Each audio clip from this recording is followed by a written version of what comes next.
ओम नमो जीर्णानां शरणानां मंगलानां लोकोत्तमानां राम ह्रीं रूं रैं रौं रः अस्या उषा त्रैलोक्यललामभूताय क्षुद्रोपद्रवशमनाय अर्हते नमः स्वाहा।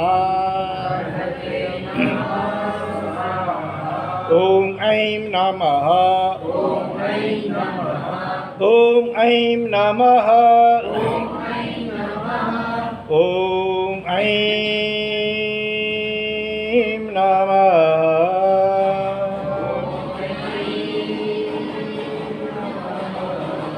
ओम ह्रीं नमो नाणस ओम ह्रीं नमो नाणस ओम ह्रीं नमो नाणस।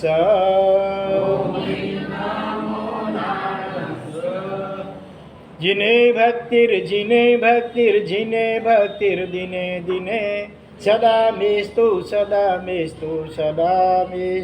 भवे भवे। त्वं मे माता पिता नेता देवो धर्मो गुरु पर प्राणा स्वर्गोपवर्गश्च सत्वं तत्त्वं गतिर्मति। टॉक विथ गॉड, प्रभु के साथ बातचीत चल रही है, जिसके पिछले एपिसोड में हमने क्या देखा? भक्त आत्मा परमात्मा के प्रति अपनी कृतज्ञता व्यक्त करता है कि आपकी कृपा से मुझे आपके जैसा ही जो मेरा असली निर्मल आत्मस्वरूप है उसकी कुछ झलक मिली, कुछ झांकी मिली। इसका बहुत बहुत आनंद है और परमात्मा के प्रति शुक्रिया अदा व्यक्त किया। और भी अभी आगे भक्त आत्मा क्या कहता है प्रभु को? परमात्मा तारी ज कृपा थी थैली मारी विकास यात्रा जोईने आनंद थाय छे। प्रभु तेरी कृपा से ही मेरी जो यहाँ तक विकास यात्रा हुई है। कहाँ मैं अज्ञान और मिथ्यात्व के अंधकार में भटकता था और आज मुझे सम्यक दर्शन का जो प्रकाश प्राप्त हुआ है वो सचमुच आपकी ही कृपा का परिणाम है। मेरा पुरुषार्थ तो बिल्कुल नगण्य है, पर मने आ विकासनी चरम सीमा लागती नहीं। लेकिन मुझे अभी भी लग रहा है कि मेरे विकास की टोच नहीं आया है। कुछ विकास जरूर हुआ है। पहले गुणस्थानक में से चतुर्थ गुणस्थानक में पहुंचा, वो आपकी कृपा का परिणाम है। लेकिन फिर भी लगता है अभी जब मैं भीतर झांकता हूँ, अंतर निरीक्षण करता हूँ, तो मुझे पता चलता है अब भी मेरे में बहुत सारी कमियाँ हैं। क्योंकि टोटल कितनी सीढ़ियाँ पार करते हैं तब संपूर्ण शुद्धात्मा का अनुभव होता है। करीब 14 गुणस्थानक जिसको बोलते हैं वो सीढ़ियाँ पार करते हैं तब सिद्ध दशा का अनुभव होता है। इसमें सूक्ष्मतम भी कोई दोष रहता नहीं है। अभी तो चतुर्थ गुणस्थानक है, कुछ सम्यक दर्शन का आत्मा की कुछ झलक या प्रकाश मिला है, फिर भी बहुत सारी कमियां, जिसको चारित्र मोहनीय कर्म कहते हैं ना, वो उसका अभी उदय चल रहा है, उसका क्षय नहीं हुआ है। इसके कारण से हमारे स्वभाव में कितनी भी कमियां हो सकती हैं, उसका कुछ वर्णन भक्त आत्मा परमात्मा के प्रति अत्यंत निखालस भाव से अपनी कैसी भीतर की अभिव्यवस्था है उसका वर्णन करता है। क्या कहता है भक्त आत्मा? मारी प्रशंसा करवानु मन भले मन न थाय। पर क्या होगा आगे हनुमान से बताएंगे। मेरे मुख से मेरी प्रशंसा करने का अभी मन नहीं होता। पहले होता था, जब मैं मिथ्यात्व अवस्था में था तब तो कई बार ऐसा होता था, अपने मुंह से ही अपनी प्रशंसा कर लेता था। लेकिन अभी कुछ जो भीतर में प्रकाश का अनुभव हुआ है उससे अभी इतना सुधार हुआ है कि मेरी प्रशंसा अपने मुंह से करने का मन नहीं होता है। फिर भी उसमें और एक कमी है। क्या कमी हो सकेगी? प्रशंसा करता है तो हाँ, पर मारी प्रशंसा कोई करे तो ઊંડે ઊંડે ગમે તો છે જ, दूसरा कोई आदमी मेरी प्रशंसा करता है तो भीतर में थोड़ा अच्छा लगता है सुनने में। अपने मुंह से भले अभी मैं अपनी प्रशंसा नहीं करता हूँ, वो तो आत्मश्लाघा नाम का बड़ा दोष है। ज्ञानसार अष्टक में क्या कहा है इस श्लोक में कि हमारे गुण रूपी रज्जू माने रस्सी डोरी, दूसरे आदमी उसका अवलंबन लेता है ना तो वो तैर जाता है। माने उस हमारे गुणों की अनुमोदना हृदय में अत्या प्रशंसा भी करके दूसरा आदमी वो तैर सकता है, लेकिन हम स्वयं अगर अपने गुणों की प्रशंसा करने लग जाएंगे तो हम डूब जाएंगे, ऐसा है। इसलिए अपनी आत्मश्लाघा आत्म प्रशंसा नहीं करना चाहिए, वो बड़ा दोष है। श्रमण जीवन में भी 5 दोष बताए हैं जो जीव को एकदम खाली कर देते हैं गुणों से। उसमें क्या है? सबसे पहला अपथुई, पर निंदा और जिब्बो वत्था कषायाय। सबसे पहली बात वो बताइए, अपथुई। अप माने आत्मा अपना, उसकी थुई माने स्तुति, अपने गुणों की स्वयं प्रशंसा करना, वो एक बड़ा दोष है। दूसरे कितने गुण होंगे तो भी उसको तो खत्म कर देगा, ये दोष इतना बड़ा है अपथुई। और सामने पर निंदा, दूसरे और जीवों की निंदा करना, वो भी बड़ा दोष है। अपथुई पर निंदा। जिब्ब माने रसनेन्द्रिय की आसक्ति, उपस्थ माने जननेन्द्रिय की आसक्ति, विषयों का रोग का राग। और कषाय, 4 कषाय, क्रोध मान माया लोभ, ये सब ऐसे हैं कि कितने भी गुण होंगे वो सबको खत्म कर देंगे। तो यहाँ पर कहा है कि अभी मुझे अपने मुंह से अपनी प्रशंसा करने का मन पहले जैसा भी नहीं होता है, लेकिन फिर भी अभी एक कमी मुझे दिखती है कि दूसरा कोई आदमी अगर मेरी प्रशंसा करता है तो मुझे खुशी होती है, मेरे कान चौकन्ने हो जाते हैं, सुनने का मज़ा आता है। ये भी तो कमी है। समझदार आदमी होते हैं ना, दूर हो जाते हैं, अपनी प्रशंसा या तो रोक देते हैं कि भाई मेरी प्रशंसा मत करो, मेरे में कितनी कमियां मैं जानता हूँ। प्रशंसा करनी है तो इन महापुरुषों की, भगवान की, और गणधर आदि ऐसे गौतम स्वामी आदि हो गए महापुरुष, पूर्वाचार्य भगवंत हो गए, कई महापुरुष हो गए हैं, उनकी प्रशंसा करो, तारीफ करो, वो ठीक है। मेरे में तो बहुत सारी कमियां अभी भी हैं, इसलिए मेहरबानी करके मेरी प्रशंसा मत करो, ऐसे रोक देते हैं। तो यहाँ पर कहते हैं कि लेकिन अभी भी मुझ में ये कमी है कि मेरी कोई तारीफ़ करता है, प्रशंसा करता है तो मुझे ज़रा अच्छा लगता है, और मैं उसके पास में जाके बैठता हूँ, ज़रा कान में मेल साफ करके ज़रा बराबर सुनता हूँ, एक भी शब्द कहीं चूक न जाऊँ। बीच बीच में गली पची होती है, भीतर में ज़रा खुशी होती है, वो भी एक मेरी कमी है। तो ये भगवान आपकी कृपा से मेरी वो कमी भी दूर हो जाए, बस ऐसी कृपा करना। और आगे क्या कहते हैं, देखो कितना सूक्ष्म अंतर निरीक्षण होगा तभी जीव को अपनी कमियों क्या ख्याल आता है। ये तो लगता है मैं तो बराबर ही हूँ, मैं तो एकदम बराबर हूँ, लेकिन अपनी कमियाँ अपने को दिखती नहीं है। इधर कोई दाग होगा तो अपने को ऐसे दिखता नहीं है, हाँ, सामने का कहीं आग दाग इतना होगा तुरंत दिख जाएगा। डूंगर के ऊपर, पर्वत के ऊपर आग लगी है ना, वो दिखती है, यहाँ से दूर से दिखती है। अपने पैरों के तले ये अग्नि आ चुकी है, कभी कई बार नहीं भी दिखती है। तो इसी प्रकार से जैसे आईने में, हाँ, आदर्श लड़का नहीं है, आदर्श बना अरीसा आईना, उसमें दिखती है अपनी, इधर कहीं दाग होगा तो स्वयं नहीं दिखता है। इसी प्रकार से शास्त्र से अथवा दूसरा कोई आदमी अपनी गलती दिखाता है तो, लेकिन तो भी हम जल्दी स्वीकार नहीं कर पाते, हमारा ईगो बीच में आता है, अपने आप को परिपूर्ण मान लेते हैं, इसीलिए अपनी कमी नहीं दिखती है। लेकिन जो साधक और भक्त आत्मा होते हैं वो निरंतर अपनी कमियों का निरीक्षण करते हैं कि मेरी में अभी भी क्या क्या कमियां हैं। अपने गुण को उतना महत्व नहीं देते हैं, कमियों को महत्व देते हैं। मेरे में इतनी भी कमी नहीं चाहिए।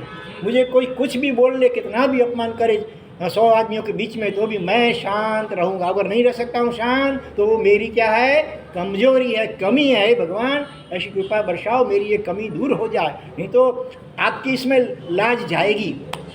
आपका सेवक, आपका भक्त, आपकी जिनवाणी श्रवण करने वाला मैं, और अभी भी अगर मैं थोड़े बहुत नियमित में अगर मेरे थर्मोमीटर का पारा ऊँचा चढ़ जाता है तो फिर आपकी लाज जाएगी कि रोज़ व्याख्यान सुनने वाला, रोज़ उपास्य में जाने वाला, रोज़ देरासर का दर्शन पूजा करने वाला, और वो अगर छोटी बड़ी बातों में गुस्सा उसको आ जाए तो फिर दूसरे अज्ञानी जीवों में और हमारे में फ़र्क क्या फिर, बराबर। तो आगे क्या बताते हैं, देखो, कोई नहीं भूलने हूँ उदारता थी माफ़ करी सकूँ छो, बराबर।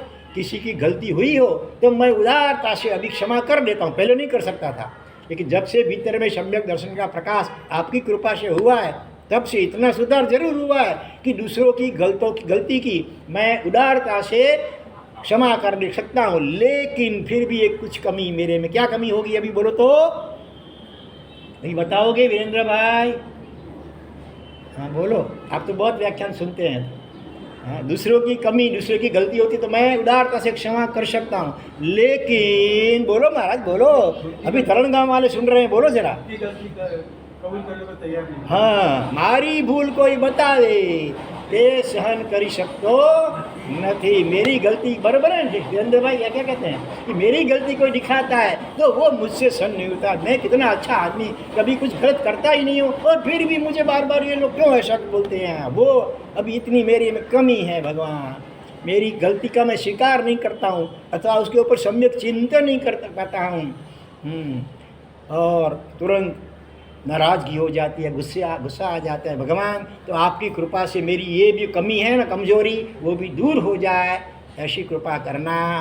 ठीक है, और आगे बताते हैं, देखो बहुत सारी कमियाँ, इस प्रकार से हमें अंत निरीक्षण करना है, बहुत इसमें से सीखने मिलेगा अपने को। साधना क्षेत्रे माराथी अति આગળ હોય તેના પ્રત્યે સમર્પણ અને અતિહીન પ્રત્યે કરુણાભાવ જાગે છે। साधना के अंदर हमारे से बहुत आगे हैं। जैसे देखो ये हमारा 7 बार इनमें खड़े खड़े काउ से ध्यान करते हैं 108 लोग इसका, तो हमसे तो बहुत आगे है इस विषय में, तो उनकी अनुमोदना हम कर सकते हैं, बरोबर है। अथवा बहुत के बेचारा दुखी हो, गरीब हो, परेशान, उसके प्रति करुणा भाव भी होता है, लेकिन क्या होगा वो बताए। लेकिन अभी भी परंतु महाराज जी थोड़ा घना आगे के पाछड़ हो, ज़्यादा नहीं। ज़्यादा तो ऐसे महापुरुष होते हैं तो उनकी तो हम अनुमोदना करें, इसमें कोई आश्चर्य की बात नहीं है, लेकिन करीब करीब हमारे समकक्ष हो अथवा हमारे से थोड़ा ही आगे अथवा थोड़ा ही पीछे होता है, तो उनके प्रति सहायक भाव लावવામાં જોઈએ તેવો उल्लास के उमंग આવતો નથી। આનું કારણ શું भगवान मुझे बताओ, मुझे समझ में नहीं आता है। मेरे से थोड़ा सा साधना में, आराधना में थोड़ा सा आगे होता है या थोड़ा सा पीछे। हमारी 25वीं ओली समझो चल रही है, किसी की 20वीं है, किसी की 30वीं है, तो वो करीब करीब समकक्ष होने है, तो उनके साथ उनके प्रति जो सहायक भाव होना चाहिए मेरे हृदय में, जितना चाहिए उतना उल्लास या उमंग करता हूँ, लेकिन जितना उल्लास उमंग चाहिए उतना नहीं होता है। जिसमें दूसरे महापुरुषों के गुणों को सुन करके जितना उल्लास उमंग आता है, उतना उल्लास उमंग मेरे जो सहवर्ती, मेरे साथ में जिनके रहता हूँ, अपने परिवार के सदस्य हैं, उनमें कोई थोड़ा गुण है, उनकी तारीफ मैं जैसी चाहिए वैसे नहीं कर पाता हूँ। उनके साथ जैसा हिल मिल करके सहायक भाव से व्यवहार करना चाहिए वो मैं नहीं कर पाता हूँ। भगवान इसका क्या कारण होगा, मेरी तो समझ में नहीं आता, कृपा करो आप मुझे जरा समझाओ, बताओ। फिर आगे क्या कहते हैं, मारी आराधनानी कोई प्रशंसा करे तो आ बधु देव गुरुनी कृपा छे एम बोलीने नम्रता बताओ। बरोबर क्या कहा, मेरी आराधना की यदि कोई प्रशंसा करता है, 28 की, मासिक श्रम किया, 20 उपवास किया, वर्तमान तो का पाया डाल रहे हैं, पहले किसी ने डाल दिया, कोई भी ऐसी बड़ी छोटी बड़ी आराधना की, हाँ, और उसकी अगर कोई तारीफ करता है तो हम क्या बोलते हैं, देव गुरु पशा है भाई, हमारा इसमें कुछ नहीं है, भगवान देव गुरु की कृपा है, ऐसा बोल करके मैं नम्रता अभिव्यक्त करता हूँ। लेकिन मारी बीजी विशिष्ट आराधना कोई न जानता होय तो ते जणाववानी झंखना थया करे। आવું કેમ भगवान कोई प्रश्न पूछते हैं।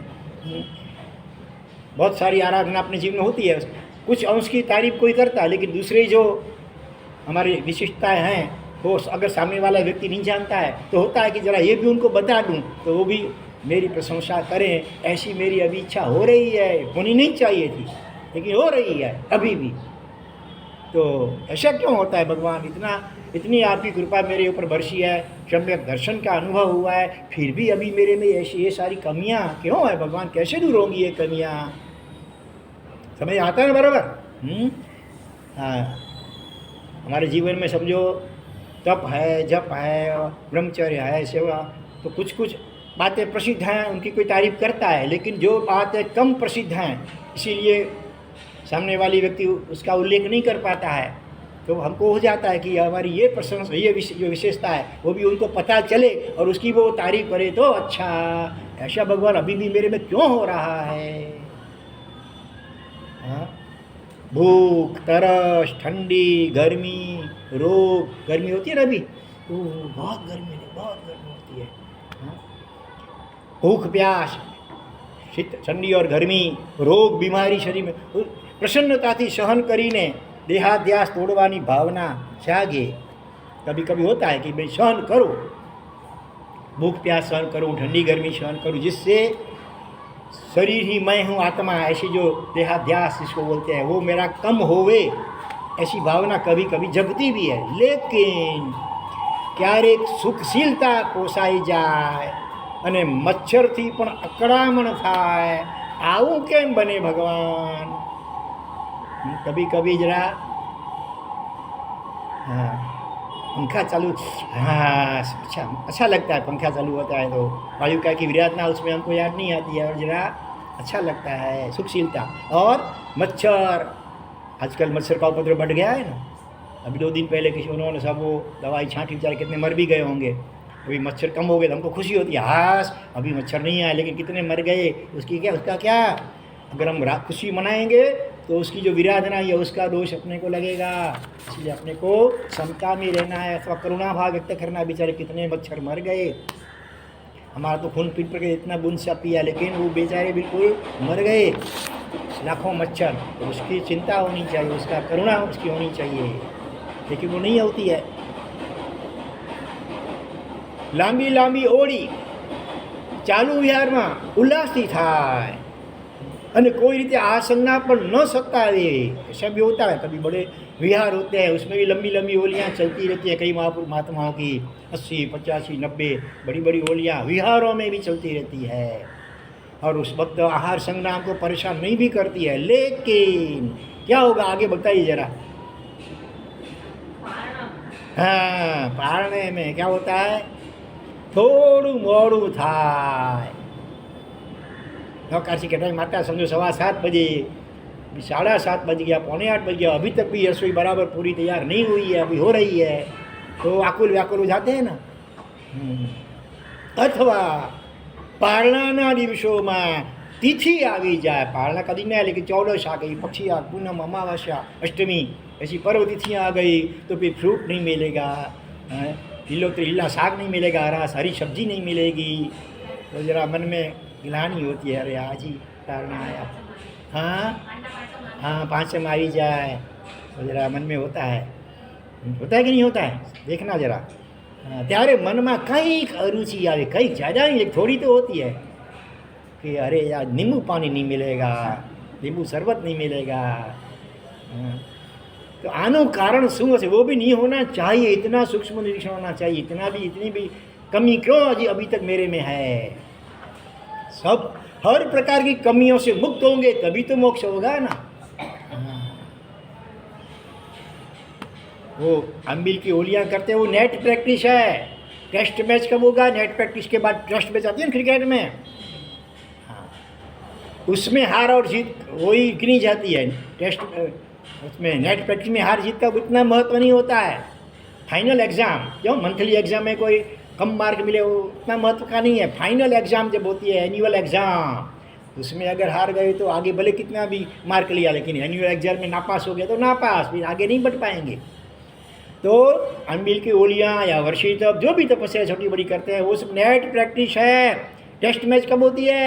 चालू दिनों में, जब तपस्या नहीं होती है, उस वक्त कुछ भोजन में कुछ कम ज़्यादा हो गया, नमक मिर्ची कम या डबल हो गया, थोड़ा ठंडा मिल गया, थोड़ी देरी हो गई, उस वक्त हम क्षमता रख सकते हैं कि नहीं, वही हमारी एनुअल फाइनल एग्ज़ाम है। लेकिन उस वक्त हम चूक जाते हैं अक्सर, तो ये अपनी कमी हमको खटकनी चाहिए। भगवान को पूछते हैं इनका कारण क्या, मेरी में अभी ये कमी क्यों है? आगे भगवान बताएंगे प्रत्युत्तर, लेकिन उसके लिए आपको कल तक रुकना पड़ेगा, तो फिर आप उसका जवाब सुन पाएंगे, नहीं तो फिर आगे आप देख लेना। तो कर लो, दुनिया मुट्ठी में है सब। हाँ, तो लेकिन प्रत्यक्ष सुनने में ज़रा और मज़ा होता है, आनंद होता है, और ज़रा असर ज़्यादा होता है। तो मारी कोई सेवा करे એવી ભાવના રાખ્યા વિના ઉલ્લાસથી વૈયાવચ કરવાનું મન થાય છે હજી। चलो, तो आगे क्या होगा? देखो क्या कहा, मेरी कोई सेवा करे ऐसी भावना अभी मुझ में नहीं होती है। पहले कभी होती थी कि मेरी तपस्या चल रही है, मेरी बड़ी उम्र है, मेरी जरा बीमारी है, बुखार आता है, मेरा सिर दर्द होता है, कुछ जरा सिर दबा ली तो अच्छा, ऐसी पहले भावना होती थी, अभी इतनी नहीं होती है। लेकिन और इतना ही नहीं, दूसरे की सेवा उल्लास से मैं करूँ ऐसी भावनाएं भी होती है। फिर भी इसमें कमी क्या होगी, बोलो जरा, अभी बोलो। हाँ, मेरी कोई सेवा करे ऐसी भावना अभी नहीं है। इतना ही नहीं, दूसरों की सेवा करने में मुझे उल्लास आता है, मज़ा आनंद भी आता है। फिर भी इस विषय में एक अभी और कमी है, बोलो जरा, चिंतन करो, क्या कमी होगी महाराज, बताओ धरण गाँव वाले। सेवा जो किया है उसका कोई प्रशंसा करे। अच्छा, मैंने सेवा की, उसकी तारीफ कोई नहीं करता है तो जरा अच्छा है। चलो, ये अच्छा पॉइंट आपने सोचा, बताया, लेकिन इसमें और थोड़ा और कुछ अलग है। मेरी सेवा जो बरोबर ना करे, मेरी सेवा जो बरोबर ना करे तो नहीं, मेरी सेवा कोई करता है ना तो मुझे भीतर में जरा अच्छा लगता है। मारी सेवा, कोई मारी सेवा करे तो मरमा ऊंडे ऊंडे गमे तो खरीज, ठीक लगता है जरा। दबा मैं बोलता ना हूँ किसी को मेरी सेवा करो, मन में भावना भी नहीं रखता हूँ कि मेरी कोई सेवा करे तो ठीक। इतना ही नहीं, मैं दूसरों की सेवा उल्लास से भी कर सकता हूँ, लेकिन कोई सेवा करता है मेरी, मैं ना भी बोलूँ भाई रहवा दो, जरूरत नहीं है मुझे, फिर भी नहीं मुझे लाभ मिलना चाहिए, ऐसा करके जब जबरदस्ती कोई सेवा करता है तो फिर भीतर में जरा अच्छा तो लगता है। वो भी कमी है, इतनी भी कमी है, ये भी कमी नहीं होनी चाहिए। इतना सूक्ष्म चिंतन और आत्मनिरीक्षण है। हमारे में तो बड़े बड़े दोष हैं। हाँ, नहीं, अभी तो सम्यक जितना हो चुका है तो अभी दोष कम हो चुके हैं।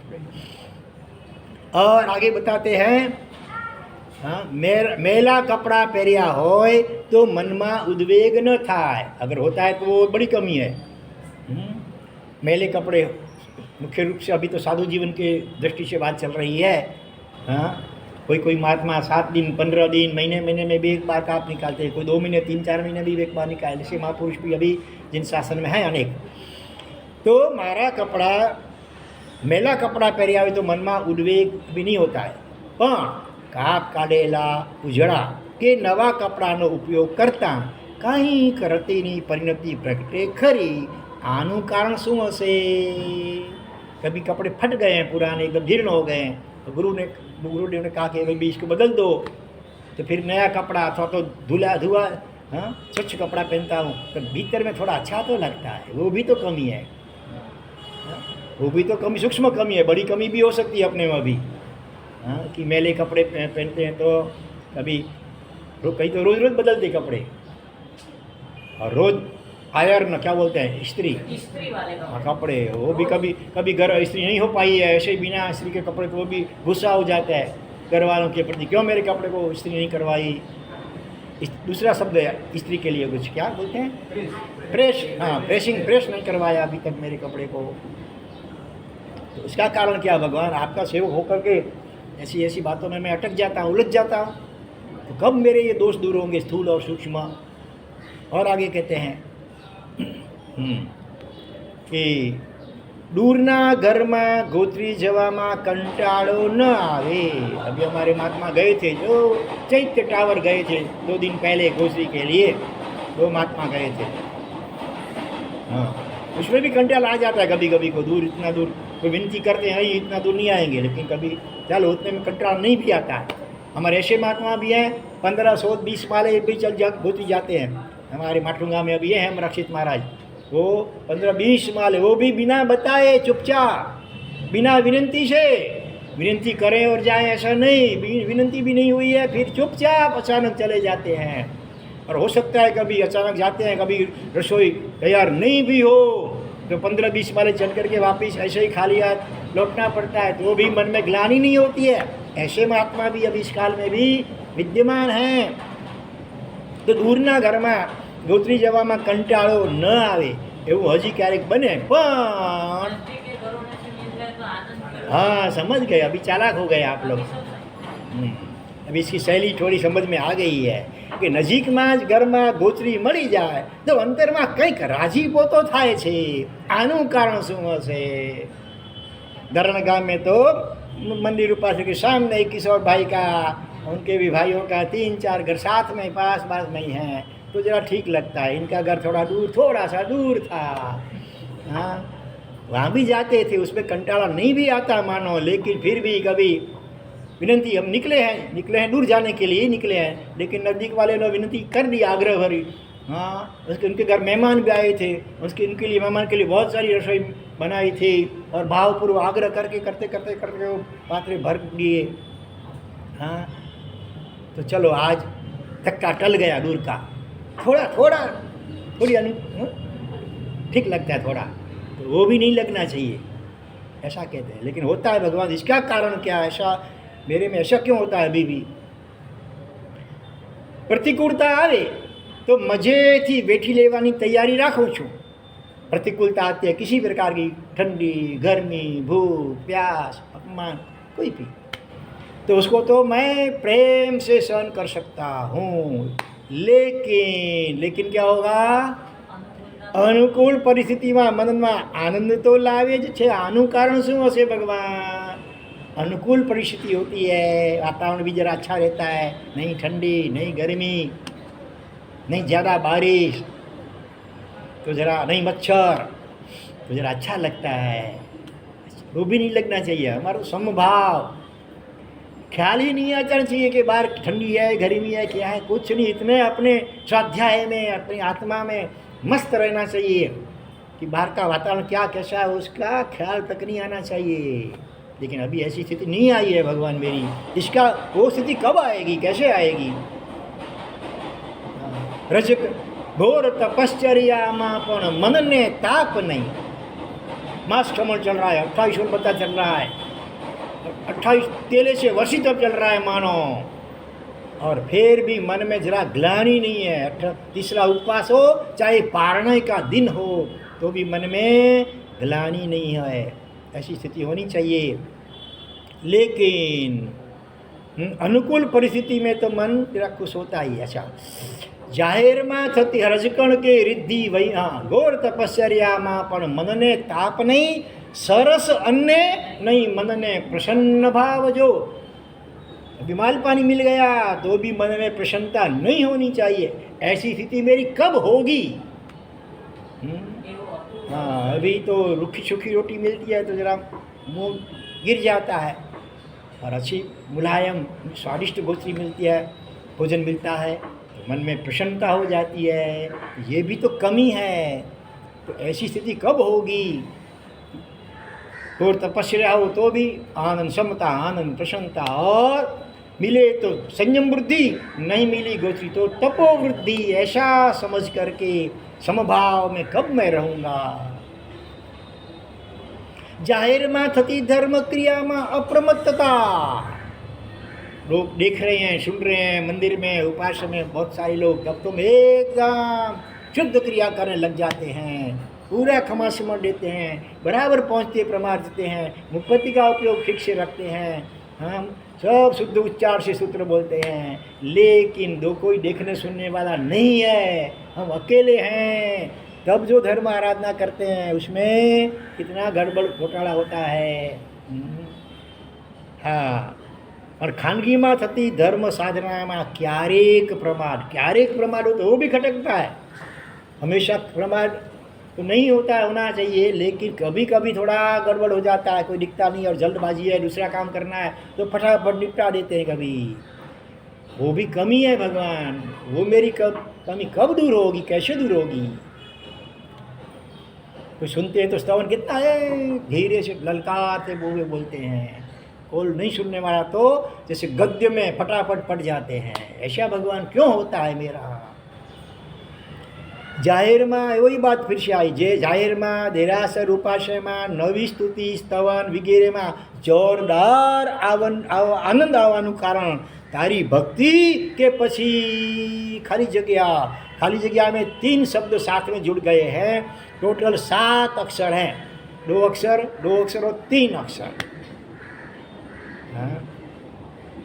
देरासर उपासना में जाहिर में जब होता है तब मैं स्तुति स्तोवन जो बोलता हूँ उसमें बहुत मुझे मज़ा आता है। तो उसका कारण तेरी भक्ति के कारण आनंद आता है कि फिर आगे क्या शब्द होगा? 7 अक्षर। लोग के लिए जन शब्द, जन मन रंजन, ધર્મનું મૂલ્ય ને એક બદામ। उपाध्याय सूर्य जी महाराज 100 गाथा के स्तवन में ये कहते हैं, आत्म साखे धर्म छे त्या जननु शू काम। धर्म तो आत्म साक्षी होना, अपने अंतरात्मा साक्षी देख मैं मुझे आनंद आया। भले कोई देखने सुनने वाला नहीं था, लेकिन मैंने जो ये सामायिक किया, जप किया, परमात्मा के चैत्यवंदन किया, उसमें बड़ा आनंद आया। अपनी अंतरात्मा साक्षी पूरे तो अच्छी बात है। लोग तारीफ प्रशंसा करें, लोग का कोई ठिकाने। आज प्रशंसा वाह वाह करते हैं, कल वही टीका निंदा भी करेंगे। इसीलिए लोगों के सर्टिफिकेट के ऊपर उनकी अपेक्षा में नहीं रखनी चाहिए। अंतरात्मा प्रसन्न होता है तो बस वही सच्चा सर्टिफिकेट है। तो हाँ, हमारी भक्ति, आपकी भक्ति वो उसका कारण रूप है कि लोगों का मन का रंजन माने खुशी होती है। लोग तारीफ करते हैं तो अपने को मज़ा आता है। अभिनव अकाट्य दलील द्वारा बीजाने समझाववामां आवतो आनंद। व्याख्यान में, वाचना में, शिविर में ऐसा ऐसे ही कोई धर्म चर्चा, व्यक्तिगत धर्म चर्चा दो चार के बीच में चल रही है, उसमें हम एकदम जोरदार दलील, तर्क, लॉजिक बताते हैं जिसका कोई खंडन नहीं कर सके, अकाट्य। और इस प्रकार से दूसरे को समझाते हैं, आत्मा है, परलोक है, मोक्ष है। कोई नास्तिक व्यक्ति सामने बैठा है, वो नास्तिकता की दलीलें कर रहा है, उसके सामने हम इन सारी चीज़ों की का अस्तित्व है, उसकी सिद्धि के लिए कितने सारे दृष्टांत वर्तमान काल के और लॉजिक भी बताते हैं, और उसमें आज आनंद आता है हमको। वो आनंद किस चीज़ का है वो हमें जांचना है, परखना है। वो पर प्रतिबोधना लीधे दूसरे आदमी वो भी अच्छा उसने स्वीकार किया, सही बात है, अरे मेरा ज्ञान दूर हो गया, मुझे आपका बहुत बहुत आभार, आपने मुझे इतना अच्छा समझाया। तो हमें जो आनंद होता है उस वक्त, तो दूसरा आत्मा ज्ञान पाया, उसकी नास्तिकता कुछ कम हुई या दूर हुई, उस कारण से आनंद है कि फिर क्या हो सकेगा दूसरा कारण? स्व ज्ञान प्रकाशन ना कारणे अपने ज्ञान का प्रदर्शन करने का मौका मिला। हम कितना अच्छा जानते हैं, कितना दूसरे को अच्छा समझा सकते हैं, उसका भी भीतर में सूक्ष्म गर्व अहंकार होता है, तो उसके कारण आनंद आता है। वो भीतर में जांचना है, परखना है। और अधिकांश तो ऐसा ही होता है कि अपने ज्ञान का अभिव्यक्ति करने का मौका मिला और दूसरे ने दूसरे प्रशंसा की, और वो जाकर के दूसरे और 4 आदमियों को बताएगा, फलाना व्यक्ति फलाने महाराज बहुत अच्छा समझाते हैं, तो और हमको आनंद होता है। तो वो भी मोह के घर का आनंद है, वो आत्मा के घर का आनंद नहीं है। आगे क्या बताते हैं? अति प्रसिद्ध व्यक्ति ना गुणानुवाद में आनंद आवे छे। बहुत अत्यंत प्रसिद्ध व्यक्ति हों धर्म में कि समाज में, महात्मा गांधी जैसे हों, हाँ, अथवा समझो गौतम स्वामी भगवान जैसे हों, हरिभद्र सूरी हों, हेमचंद्राचार्य हों, हीर सूरी महाराज जैसे हों, आर्यक्षी सूरी महाराज जैसे हों, अथवा वस्तुपाल, तेजपाल, कुमारपाल जैसे विशिष्ट जगलूसा दाता जैसे ऐसे सुश्रावक हों, चंपा साविका और अपनी कौन चंदन बाला वगैरह वगैरह से सब हों, साविकाएँ हों, उनके गुणों की प्रशंसा करने में तो आनंद आता है। लेकिन क्या होगा बोलो?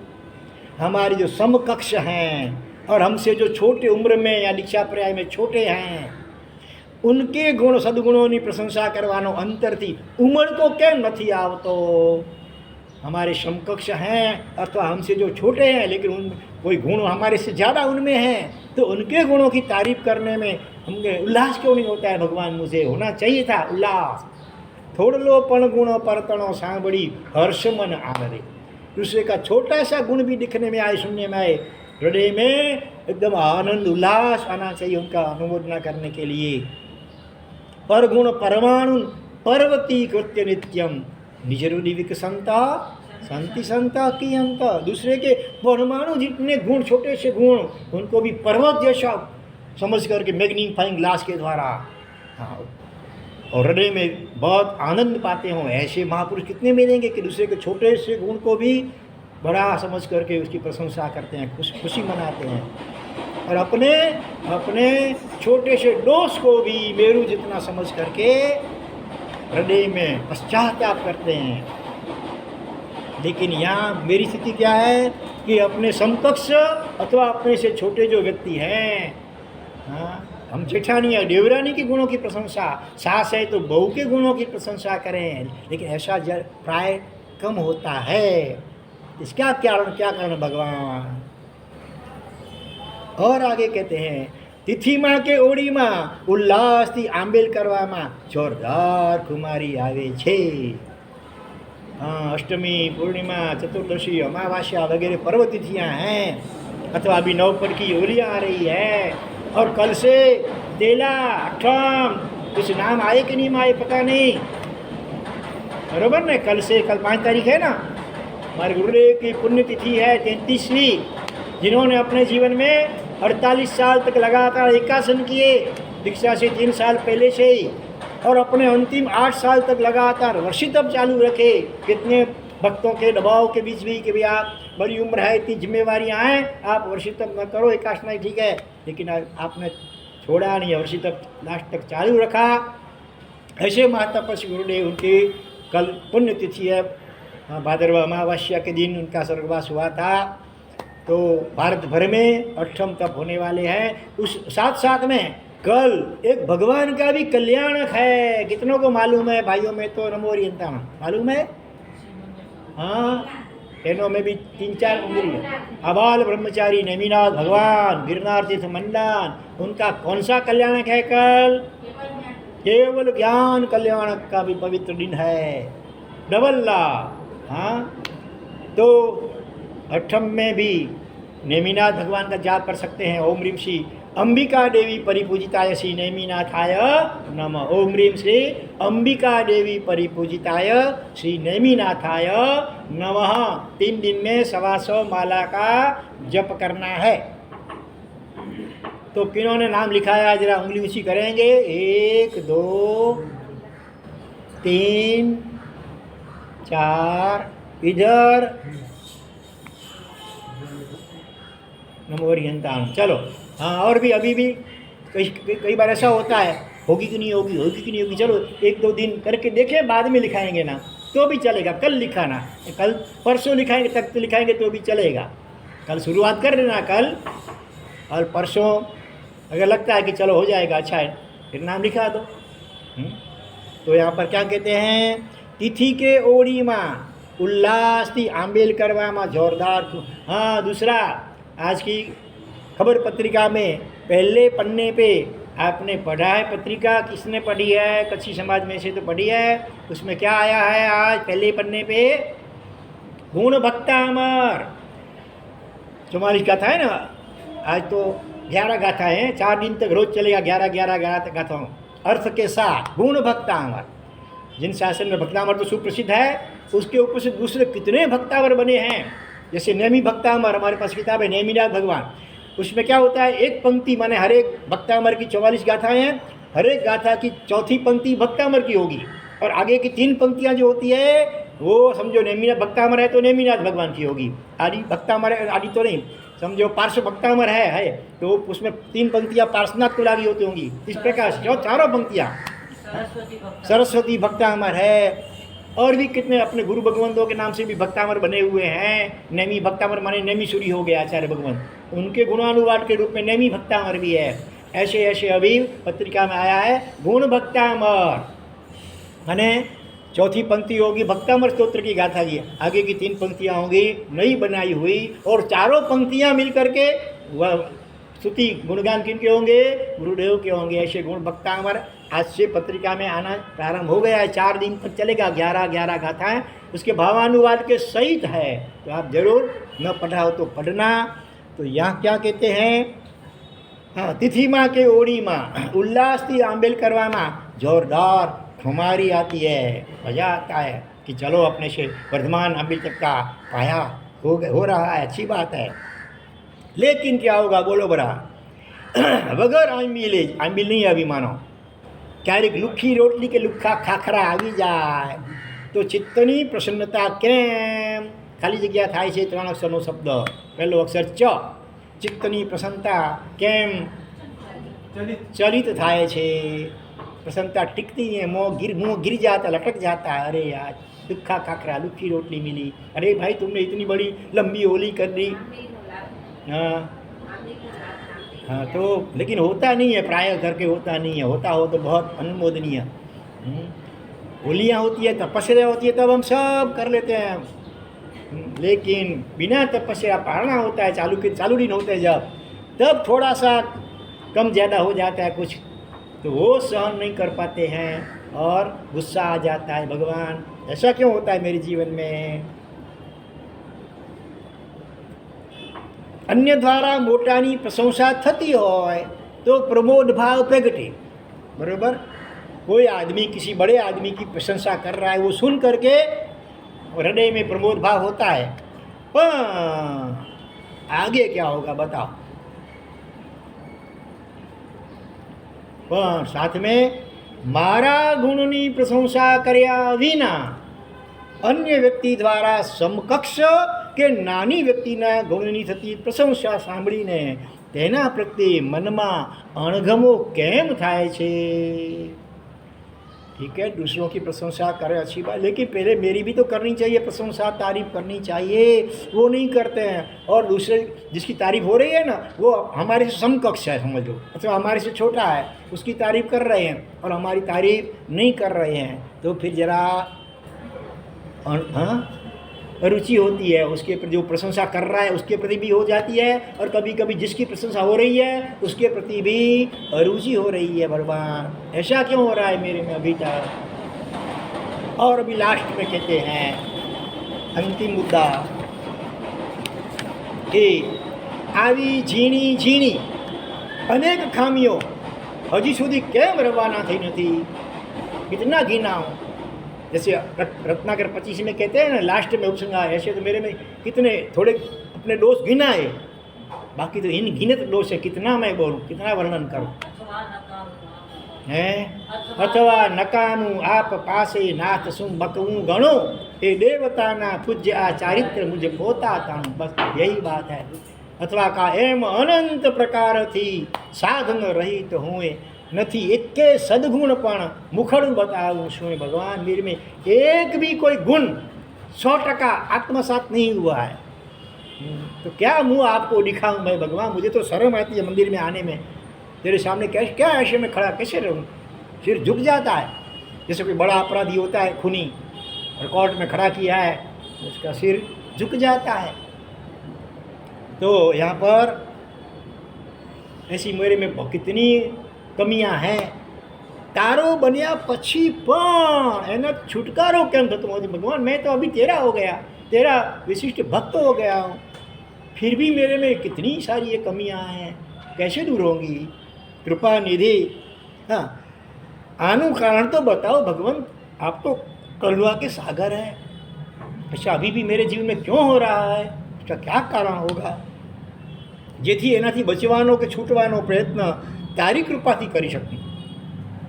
कमियाँ अपनी मुझे दिखेंगी नहीं तो मैं कैसे दूर कर पाऊँगा, उसके लिए पुरुषार्थ कैसे कर सकूँगा। तो कृपा करो। हाँ ये तो कुछ थोड़ी सी कमियाँ मुझे दिखी है अभी, लेकिन बहुत हो सकता है और कई कमियाँ होंगी जो दिखती भी नहीं है, समझ में भी नहीं आती है। तो सारी कमियाँ मुझे मेरी ख्याल में आवे और उसके लिए मैं पुरुषार्थ कर सकूँ, लेकिन आपकी कृपा से, मेरे प्रयत्न से दूर नहीं होंगी कमियाँ। आपकी कृपा तो चाहिएगी, लेकिन फिर भी मैं भी कोशिश जरूर करूँगा, लेकिन आपकी कृपा होगी तो ही सफलता मिलेगी। मारी जात ने मांझवानो स्वच्छ करवानो उपाय तारे बतावो पड़से। बर्तन होते हैं कई बार इतने गंदे हो जाते हैं, पित्तल के होते हैं, तो उसके ऊपर क्या जंग लग जाता है, बहुत मेहनत पड़नी घिसने के लिए। तो ये मेरा अंतरात्मा इतना मलिन हो चुका है दोषों से, तो इन सारे दोषों को स्वच्छ करना है, दूर करना है मुझे, तो कैसे करूं। कृपा करके भगवान आप मुझे इसका उपाय बताइए।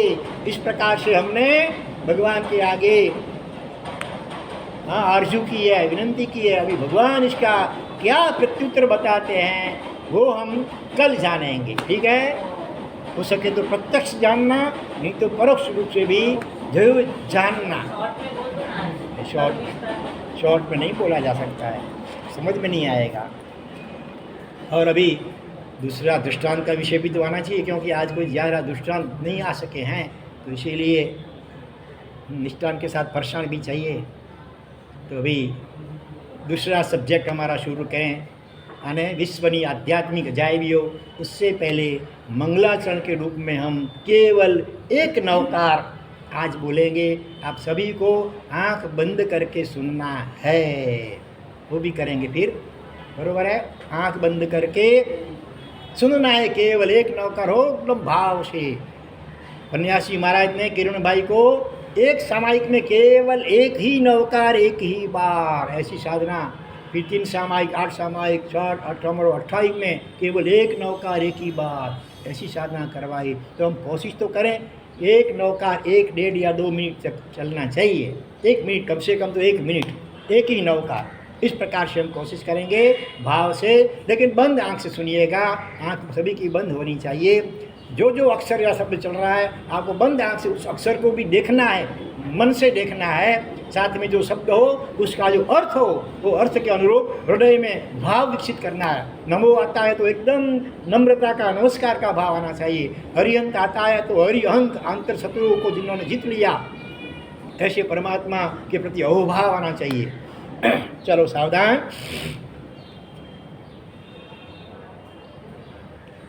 ओम नमो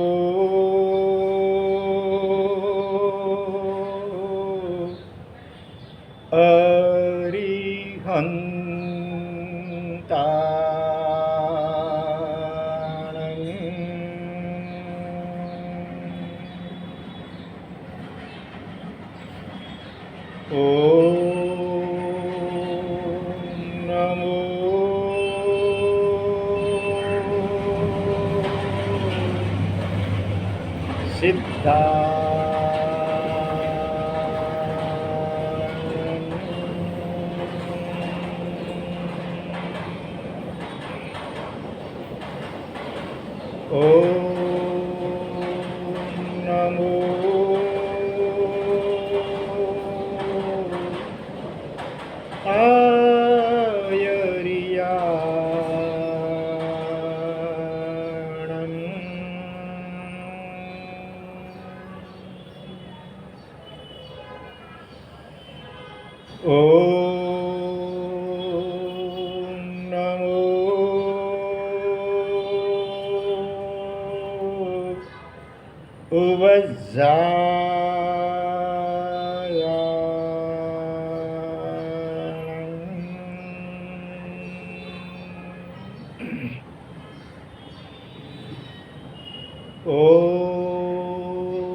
एषो पंच नमुकारो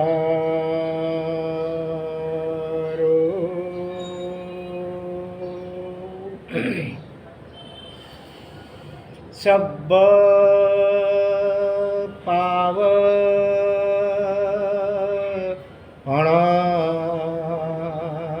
अणाशणो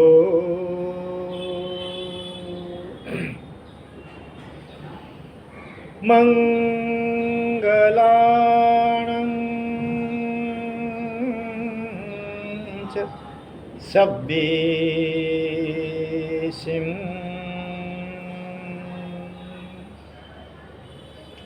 परमं होई मंगलम्।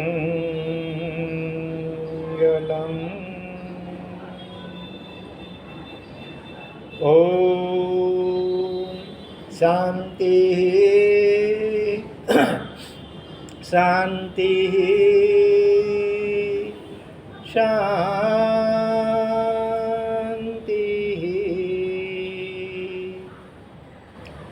अणु परमाणु शिव बनी जाओ,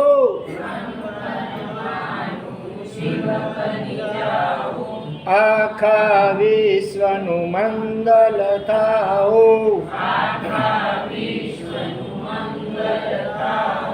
સર્વે જીવો મોક્ષે જાઓ,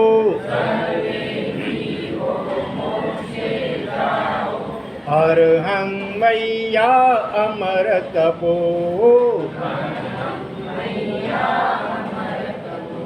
तीनों लोक के सभी जीवों का कल्याण मंगल और शीघ्र ही मोक्ष हो, ऐसी मंगल भावना पूर्वक नमो हरिहंताणं, नमो आयर्याणं, नमो लो ए सब साहुणां, सब पावपण शणो, पद्मं होई मंगलम, नमो सिद्धाणं, नमो उपजायाणां, एषो पंचनमुक्कारो मंगलानं च सर्वेषां, नमो अरिहन्ताणां, नमो आयर्याणां, नमो लो ए सब साहुणां, सब पावपणाशणो, पद्मं होई मंगलम। आज हमारे संघ में से ट्रस्टी वगैरह सब करीब 15 श्रावक साविका जो मुख्य थे सब चैत्य परिपाटी के लिए निकल चुके हैं। इसलिए हमको हुआ था कि शायद आज व्याख्यान नहीं रख पाएंगे, लेकिन फिर भी परिवेषण के बाद भी आप इतनी अच्छी संख्या में यहाँ पर उपस्थित हुए और साथ में दरण गाँव का संघ भी यहाँ पर है उपस्थित है, तो इसीलिए फिर आज ये व्याख्यान चालू रह सका। इसके लिए आप सभी को बहुत बहुत धन्यवाद। हमने तो सोचा था हम रोज़ दोपहर में आपस में साधु भगवंत और मुमुक्षु के बीच में जो हमारी वाचना चलती है संयमनु सौंदर्य, शायद अभी वो हम भी वो रखने वाले थे, लेकिन फिर आज भी अच्छी संख्या देखते हुए हमारे महात्मा नबी का हमारा साहब रोज़ का जो विषय है वही चालू रखो। जो अभी नहीं आ सके हैं वो अब बाद में सुन लेंगे अपने घर बैठे बैठे भी। इसीलिए सभी को धन्यवाद। हमारा दूसरा विषय चल रहा है विश्व की आध्यात्मिक अजायबियाँ, जैसे ताजमहल, जैसे कुतुब मीनार, भी कई भारत की और दुनिया भर की आश्चर्यकारी जो बातें हैं, लेकिन आध्यात्मिक आश्चर्यकारी घटनाएं ऐसे पंचम काल में, ऐसे कलयुग में भी चारों ओर जहाँ विलासी वायुमंडल छाया हुआ है, ऐसे काल में भी कैसे कैसे महापुरुष अभी विद्यमान हैं साधु साध्वी के रूप में अणघार, उसके हम दृष्टांत सुन रहे हैं। प्राचीन दृष्टांत देंगे तो कभी किसी को हो सकता है कि कौन गया है देखने, हुआ होगा कि नहीं हुआ होगा, अथवा वो तो भाई भगवान थे, अरे वो तो गणधर, अथवा वो तो महापुरुष थे, भाई हम तो छोटे आदमी, हम कैसे कर सकते हैं। लेकिन हमारे आसपास आज भी एक से बढ़कर एक ऐसे महापुरुष साधु साध्वी भगवान वगैरह और साधु साधिका में भी कई ऐसे हैं, तो उनके उदाहरण सुनने से हमें प्रेरणा मिलती है और ऐसे सद्गुण हमारे जीवन में भी आत्मसात करने की भावना जगती है। इसलिए वर्तमान कालीन साधु साध्वी भगवंत आदि के हम दृष्टांत सुन रहे हैं। आज जो दृष्टांत अभी चालू होने जा रहा है, जिसका शीर्षक क्या है, जो शिष्य घोषाळो बने तो આપણે શું બનવાનું રહ્યું? महावीर। महावीर के संतान हैं हम, महावीर के अनुयायी हैं, सारे जग में वीर प्रभु का शासन जय जयकार हो, जैनम जयति शासनम। गाने में तो कितना अच्छा लगता है, लेकिन वो वास्तविक जब होगा, हमारे निमित्त से जैन शासन की भी अनुमोदना हो, ऐसा हमारा जीवन बनेगा, तब सारे जगत में वीर प्रभु का शासन का जय जयकार होगा। तो यहाँ पर अभी जो घटना शुरू हो रही है, बराबर ध्यान से सुनिएगा। મારે તમારી સાથે કેટલીક વાતો એકાંતમાં કરવી છે, અંદરમાં રૂમમાં જઈએ તો કેમ? અમદાવાદ શાહીબાગમાં જમનાભાઈ ભગુભાઈના બંગલે રહેલા એક આચાર્ય દેવ પાસે આવીને એક સાધુએ વાત કરી. क्या कहा समझ गए? अहमदाबाद में जमुना भाई भगुभाई का बंगला, बड़े विशिष्ट धर्मात्मा वो हैं अथवा थे, तो कई बार बड़े बड़े आचार्य भगवंत, उनका विशाल बंगला, जगह बहुत थी, तो कई बड़े आचार्य भगवंत आदि भी उनकी विनती से भी आते थे, कई बार बिगड़ विनती से, जिनको थोड़ी शांति चाहिए, दिन भर आना जाना लोगों का संगों का, तो कई बार ऐसा है कि थोड़ा विश्रांति लें अथवा एकांत में आत्म साधना करने का भाव होता है, कोई ज़्यादा खलेल डिस्टर्बेंस न हो ऐसी जगह में भाव होता है, हमको कई बार हो जाता है। तो ऐसे किसी वजह से उनके बंगले पे एक आचार्य भगवंत विराजमान थे अपने शिष्य परिवार के साथ। तो एक शिष्य ने आकर के आचार्य भगवंत को कहा कि मुझे आपसे कुछ एकांत में बात करनी है, तो आप जरा अंदर भीतर रूम में चलेंगे। ऐसे एक शिष्य ने आचार्य भगवंत को कहा। અને એ સાધુ આચાર્ય દેવનો જ શિષ્ય હતો, નિકાય वो शिष्य था वो, પણ जरा स्वभाव कैसा था, 5 उंगली देखो, अभी आप नेगेटिव मत सोचना, है साधु लेकिन स्वभाव, कपड़े बदले, वेश बदला कि स्वभाव थोड़ा तुरंत बदल जाता है, उसके लिए तो पूरी जिंदगी भी कम पड़ती है। अपने स्वभाव नेचर में चेंज लाना, किसी का गुस्सा वाला स्वभाव है, किसी का अहंकारी स्वभाव है, किसी का ईर्ष्या वाला स्वभाव है, किसी का खटपट करने का, माया प्रपंच करने का स्वभाव है, वो जो स्वभावगत दोष है वो साधु जीवन स्वीकारने के बाद तुरंत निकल नहीं पाते हैं। उसके लिए तो बहुत आत्मनिरीक्षण करना पड़ता है, बहुत सारी साधनाएं करनी पड़ती है, पर धीरे धीरे धीरे कम होगा। बिल्कुल दूर करने के लिए तो जन्म भी लग सकते हैं। इसलिए अभी वो साधु की जो दोष की बात है उस सोच करके आप नेगेटिव मत सोचने लग जाना। अपनी सार देखना, शायद उनसे 3 गुना कम से कम मैं तो नहीं हूँ कहीं, देखना। तो शिष्य का स्वभाव कैसा था? खटपट करने वाला, क्रोधी, गुस्सैल स्वभाव था उनका, और अपात्र, वास्तव में अपात्र था साधु जीवन के लिए। लेकिन किसी प्रकार दीक्षा उनकी दी गई इस आशा से कि चलो आगे चल करके वो सुधर जाएगा। सत्संग जिनवाणी के भाव से, ऐसी करुणा भाव से उनको दीक्षित किया गया था। वर्षों पूर्वे ये आचार्य छूटो थी गयो, वो आचार्य भगवान से अलग हो गया था, स्वच्छंद रूप से अकेला विचरता होगा, और अभी अचानक आ गया है आचार्य भगवान के पास, एकाध दिन के लिए समझो आ गया है। और ऐसा उन्हें प्रस्ताव रखा, मुझे आपसे एकांत में कुछ बात करनी है, तो अंदर कमरे में चलेंगे। वो स्वच्छंद होकर के सब जगह घूमता था, और आचार्य भगवान को वो बात ठीक तो नहीं लगती थी, अकेला वो घूमता था स्वच्छंदी होकर के, वो ठीक तो नहीं लग। लेकिन इस भीषण कलयुग में तो ऐसा कितना होता है जो हमको नहीं ठीक लगता है, फिर भी सहन करना पड़ता है कि नहीं करना पड़ता है। कई बार हमको भीतर में कई चीज़ें ऐसी ठीक नहीं भी लगती है, फिर भी गम खाना पड़ता है, निभाना पड़ता है। आपके संतान हो, सच्चंदी हो गए हो, आपके सामने बोलते हो, तो आप निकाल लेते हैं घर से, सहन करना पड़ता है ना, नहीं तो अपने घर की लाज जाएगी बात, घर की बात घर में रह जाए तो अच्छा। तो ऐसा यहाँ भी होता है कभी कभी। तो એ દિવસોમાં આચાર્ય દેવ મુમુક્ષુ બહેનને દીક્ષા આપવા માટે ત્યાં પધાર્યા હતા। अच्छा, किसी बहन की भावना थी दीक्षा की, इसीलिए वो दीक्षा देने के लिए वहाँ पर आए थे। उपास्य के अंदर कभी होता है पूजन वगैरह अनुष्ठान चलते हैं, तो साधु साधी को उतारा कभी अलग मकान में दिया जाता है, ऐसा होता है। तो यह बात करीब 58 साल पहले की है, 58 + 14, क्योंकि किताब छपी उसको 14 साल हो गए, तो 72 साल पहले की ये सत्य घटना है। आचार्य देव ने उनकी शिष्य की बात का स्वीकार किया, दोनों भीतर कमरे में गए, और जो भूतपूर्व शिष्य लगाया, अभी उनका शिष्य के भाव नहीं है, शिष्य उनको गुरु के रूप में नहीं मानता है, फिर भी उसने क्या किया, भीतर से दरवाज़ा बंद कर दिया, बातचीत शुरू हुई, और अचानक वो शिष्य गुस्से में आ गया, और मानो उसने पहले से सब आयोजन भीतर मन में करके ही रखा था। तो क्या किया उसने, अपने साथ छुपाई हुआ चप्पू निकाला।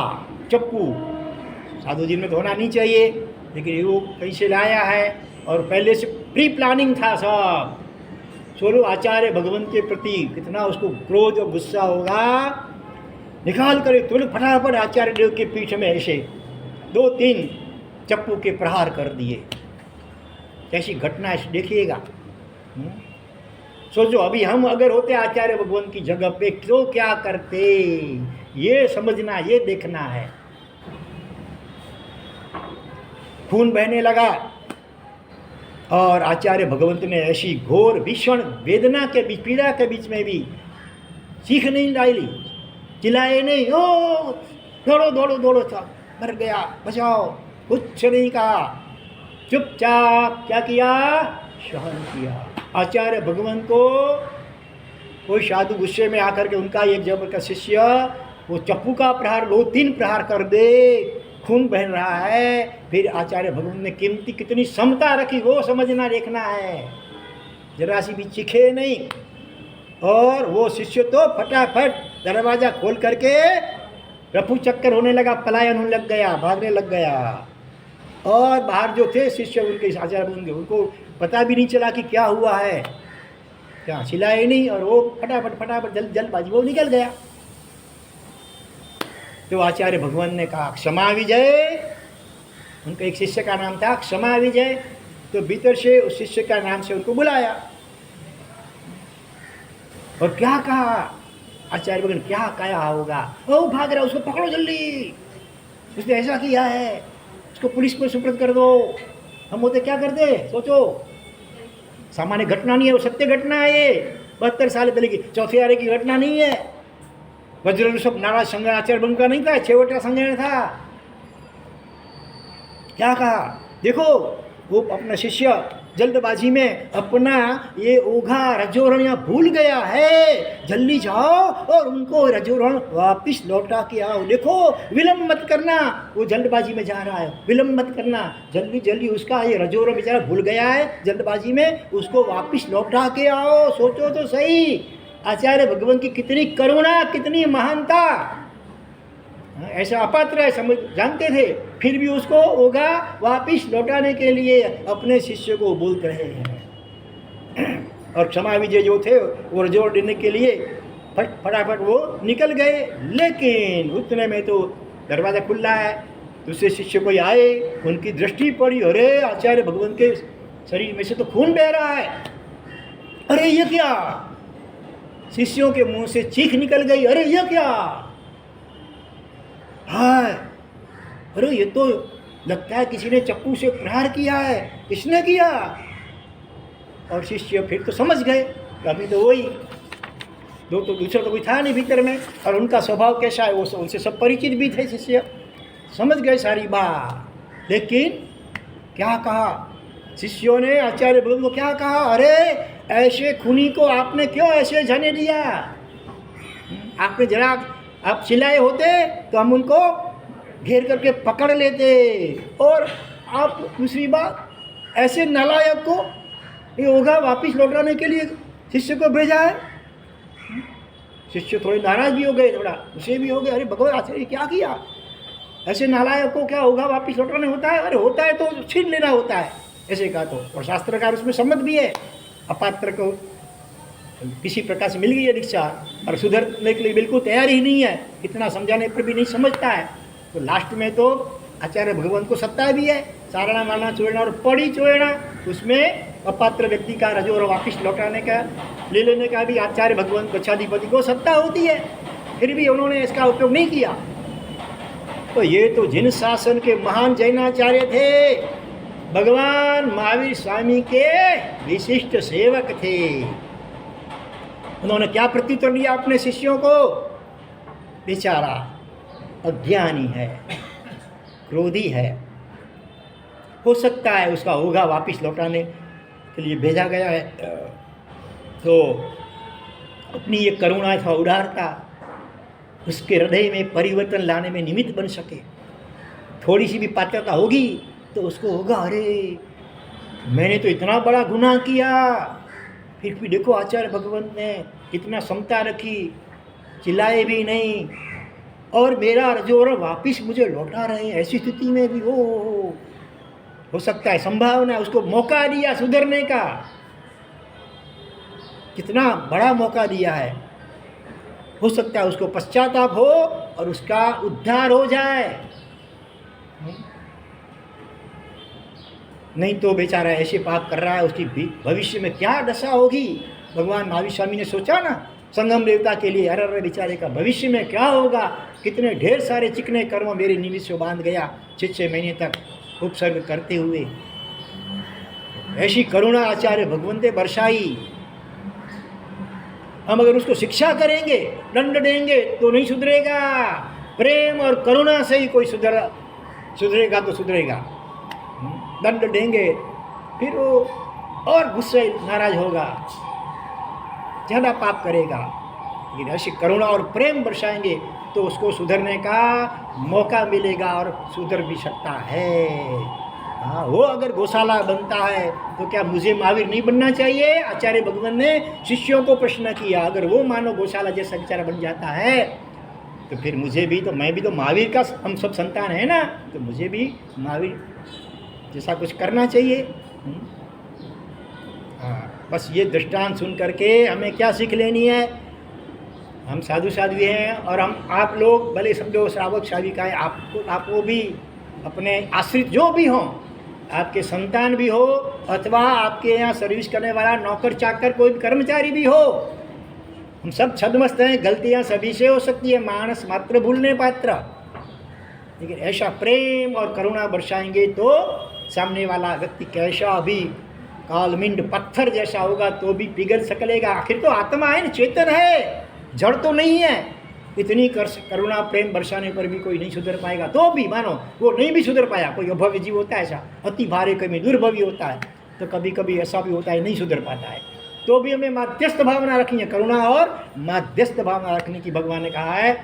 घृणा और तिरस्कार की बात भगवान के शासन में यहाँ पर है ही नहीं। तो हम बुरी बुरी अनुमोदना और वंदना करेंगे।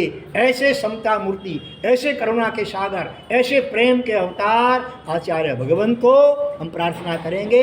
आपके ये गुण जो हैं कुछ अंश में भी हमारे जीवन में जरूर आपकी कृपा से आत्मसात हों। यही मंगल प्रार्थना के साथ जिना कुछ भी बोला गया हो, हार्दिक मिच्छामि दुक्कडम।